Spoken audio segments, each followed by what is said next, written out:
A Course in Miracles, Chapter 3, Section 3, Perception versus Knowledge. We have been emphasizing perception and have said very little about knowledge as yet.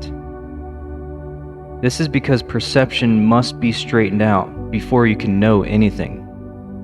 To know is to be certain. Uncertainty means that you do not know. Knowledge is power because it is certain, and certainty is strength. Perception is temporary. As an attribute of the belief in space and time, it is subject to either fear or love. Misperceptions produce fear, and true perceptions foster love. But neither brings certainty because all perception varies. That is why it is not knowledge. True perception is the basis for knowledge, but knowing is the affirmation of truth and beyond all perceptions.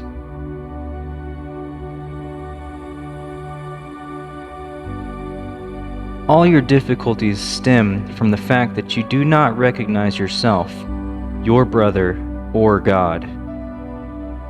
To recognize means to know again, implying that you knew before.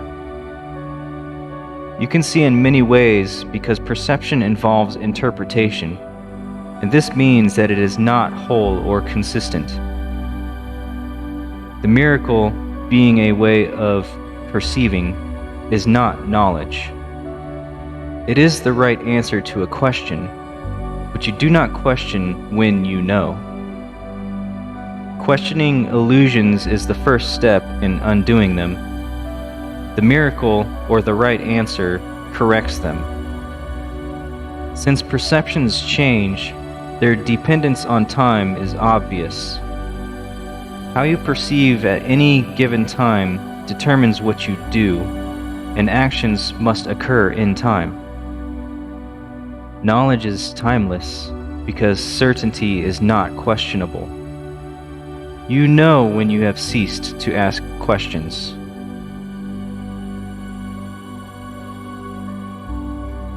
The questioning mind perceives itself in time and therefore looks for future answers. The closed mind believes the future and the present will be the same. This establishes a seemingly stable state that is usually an attempt to counteract an underlying fear that the future will be worse than the present. This fear inhibits the tendency to question at all.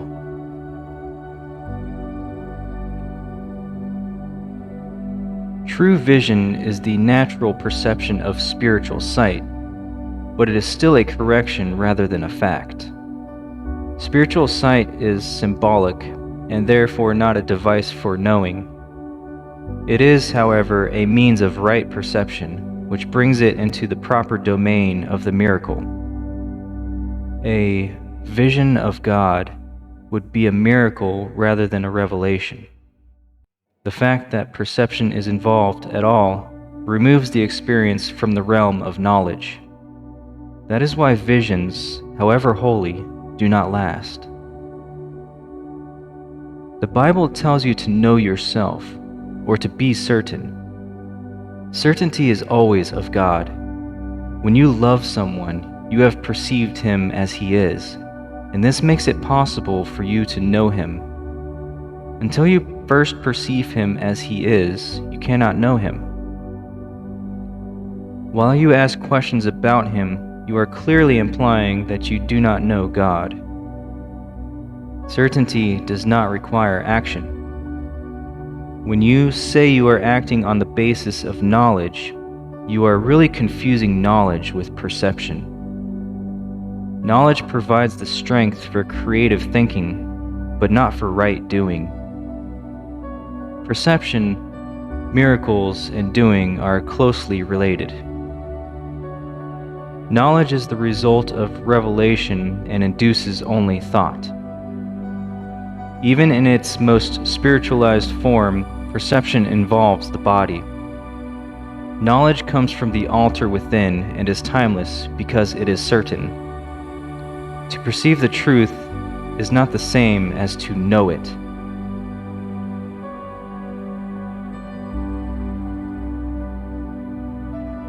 Right perception is necessary before God can communicate directly to His altars, which He established in His sons. There He can communicate His certainty, and His knowledge will bring peace without question. God is not a stranger to His sons, and His sons are not strangers to each other. Knowledge preceded both perception and time, and will ultimately replace them. That is the real meaning of Alpha and Omega, the beginning and the end. And before Abraham was, I am. Perception can and must be stabilized, but knowledge is stable. Fear God and keep His commandments becomes know God and accept His certainty. If you attack error in another, you will hurt yourself. You cannot know your brother when you attack him. Attack is always made upon a stranger. You are making him a stranger by misperceiving him, and so you cannot know him.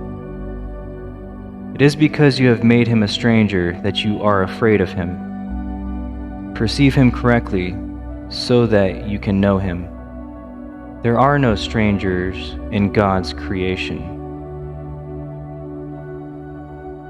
To create as He created, you can create only what you know and therefore accept as yours.